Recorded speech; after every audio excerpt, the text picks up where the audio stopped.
Another claim here. So Jeff is choosing a shrub and a rose tree for his garden. At the garden center, we're given that there's 17 different types of shrubs, but we're not given the amount of different types of trees.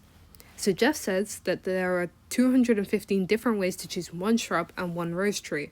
So we need to evaluate whether or not Jeff's claim is a possibility that could happen.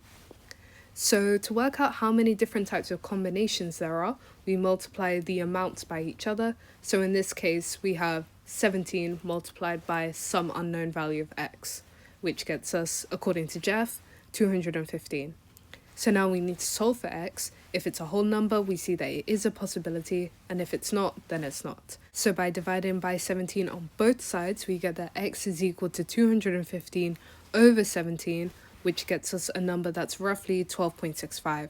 So since this isn't a whole number and you can't possibly buy 0.65 of a rose tree, we'd conclude that Jeff must be incorrect because there must be a whole number of rose trees for the combination to make sense.